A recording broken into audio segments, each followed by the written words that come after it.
Hello boys and girls. So update tayo ngayon sa training nila. So ito yung mga tinitrain natin na future grandmaster natin. Ito sila. Training tayo. Training day. Ito yung mga future chess master natin. Ano pangalan mo? Ano pangalan mo? Pin po. Wow. Anong gusto mo sa paglalaro mo ng chess? Maging champion din. Siya si Ping, gusto niya maging champion. Ikaw, anong pangalan mo? Gusto mo naman, di marinig. Anong gusto mo sa paglalaro mo? Wow. Siya si Cloud. Ikaw, anong pangalan mo? Nigel. Anong gusto mo sa paglalaro mo? Kyle. Ikaw, wala siyang alam pag kumain. Sila yung mga makukulit natin na player. Nagka-training sila. Ito, bagong estudyante. Si Pin. Kaya magaling siya gumamit ng Pin. Kasi Pin. Update kayo kayo ulit next time. Ang mga training nila. Bye-bye. Bye-bye na. Bye-bye. Bye-bye.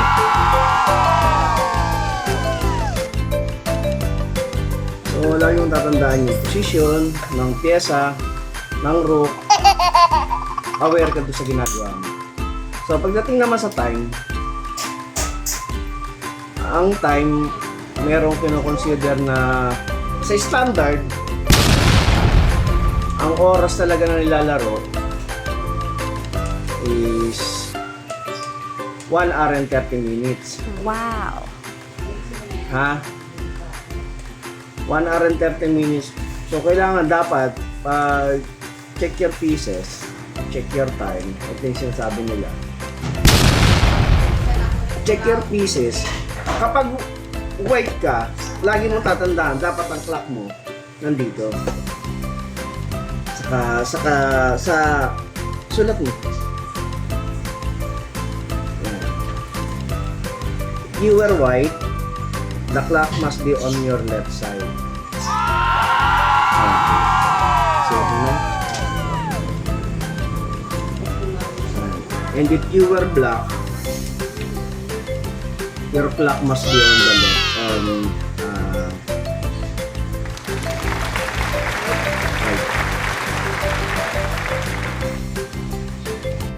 Sasabihin ng arbiter, check your pieces. Check your pieces. Check mo. Tama. Check your time. Kung standard ang lalaro mo, dapat 1 hour and 30 minutes yan. Pero dapat 1 hour and 1 hour and a half, standard game yun. Required kang magsulat. Gets mo? Kailangan notated ang game. Kasi pag hindi mo na-notate ang game mo, illegal move din yun.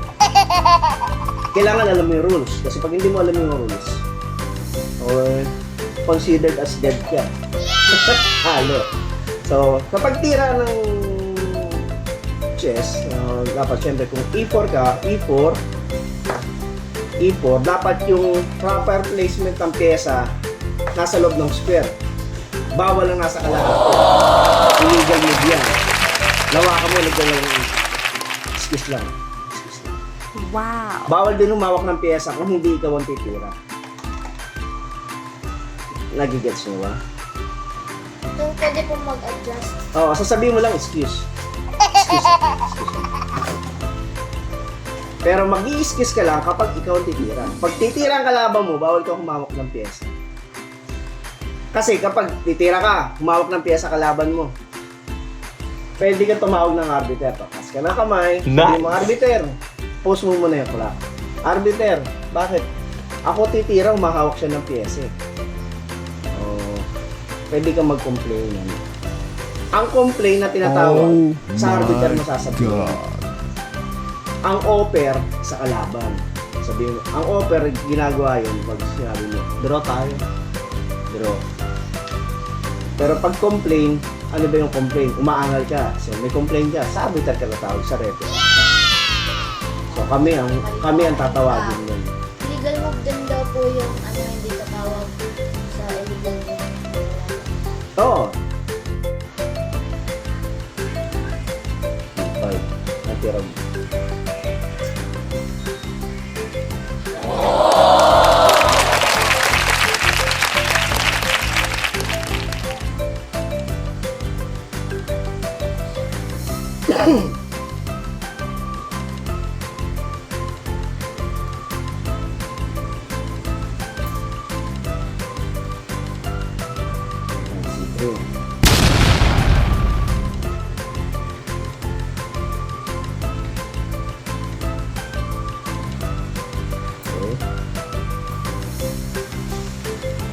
Tira ka muna bago nasulat. Kasi yan, sinulat mo na yan. Kapag hindi mo tinira yan. Sa score sheet bawal magbura. Bawal magbura. Hindi mo kasi alam eh. Di ba sinabi ko sa iyo yun? Bawal din magbura ang kalaban mo. Pag nakita mo nagbura ang kalaban mo, pwede mo itawag sa arbiter yun.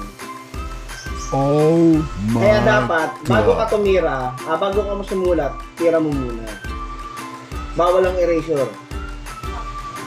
Oo nga, sinasabi ko na nga sa'yo, ano pang Wow.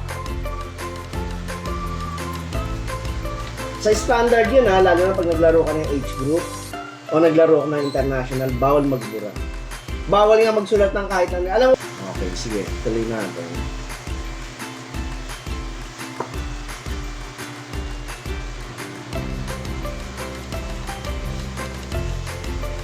Hindi ako nagkakamali, US Open yun.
Objectives ng white, ma-promote yung pawn.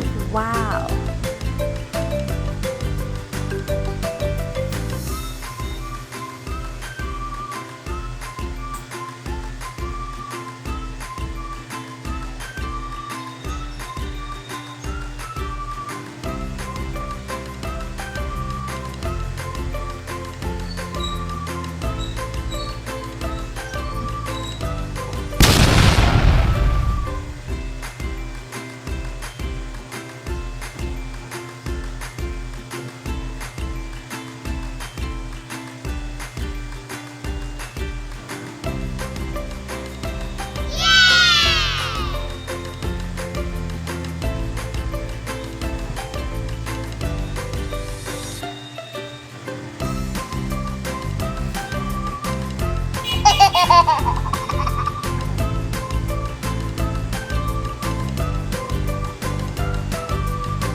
rin.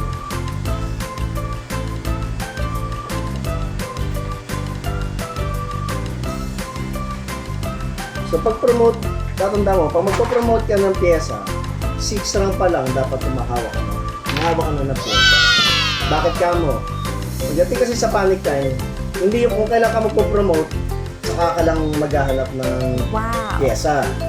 So lagi mong tatandaan, 6 rank pa lang, pag white ka, 3rd rank pa lang, pag black ka, may hawak ka na ng pyesa na gusto mong ipalit. So, ang promotion ng pyesa, lagi mong tatandaan. Dadali mo muna sa pinaka promotional square. Huwag kang pipindot. Oh my Ha? God.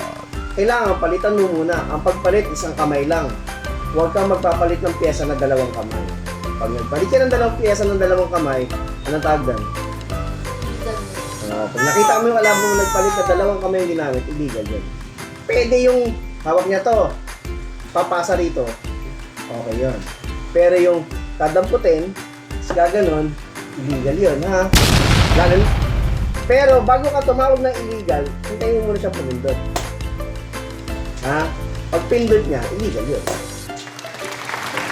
First illegal deduction of time sa kalaban mo, additional time para sa'yo. Kung nagkamali yung kalaban mo. Pero kung ikaw nagka-illegal, deduction of time sa'yo plus additional time sa kalaban mo. First offense illegal. Ha? Tapos, halimbawa, kalaban mo, ganyan, di ba? Palit siya, tumanong ka. Tapos, tinira niya panic time, tumanong siya. Isang illegal na siya, di ba?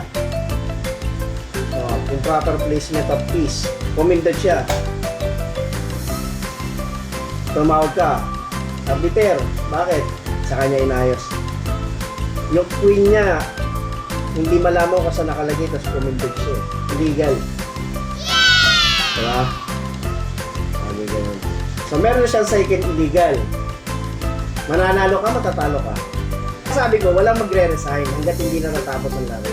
Hanggat hindi inaabot ng kalaban mo yung kamay niya sa'yo na talo na ako o kaya tabla, huwag kang magre-resign. Kasi may illegal eh. Diba? Naintindihan mo? Nawala ang posisyon ko kanya. Ang tawag dyan, sabi dapat, king muna. King. O, tira mo yung king kahit sa pusap mo na tao. Bilang black, kailangan ma-oppose ka yan. O, tira.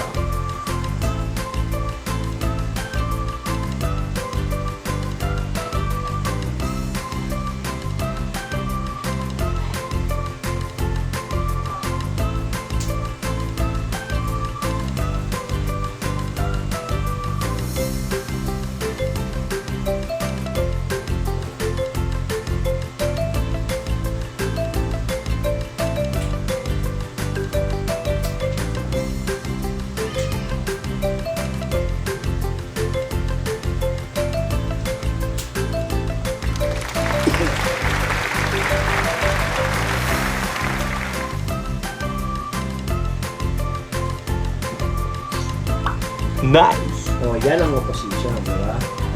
So, hindi ako pwedeng lumayo.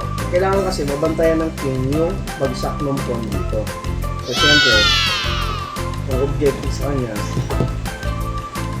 madepensa niya yung square. So, anong gagawin niya dyan? Ang opposition. Diba? Kung magkatapat siya titira, kahit saan siya pumunta, either kaliwa o kanan. Kung pumunta siya ng kaliwa, pupunta ka sa kanan. Punta siya rito. Ang importante, makuha mo yung 6 rank. Pag nakuha mo yung 6 rank ng king mo, yung pawn mo pwede na magdire-diretso. Red Ang card. T-square na hinahanap mo is itong D7 o yung F7. Kasi Ha? red carpet. Red card.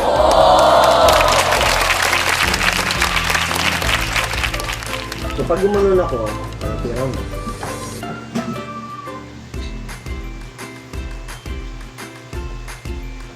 ang principal nasa 6 rank na yung queen mo. So, pag nasa 6 rank na yung queen mo, automatic, nasa iyo natin. So, tanggalin mo yun, oh. Doon. Oh my God.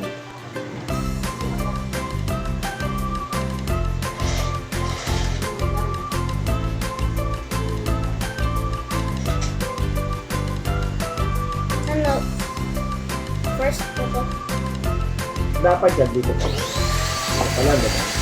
Ang tira mo ito. Pag gumani siya,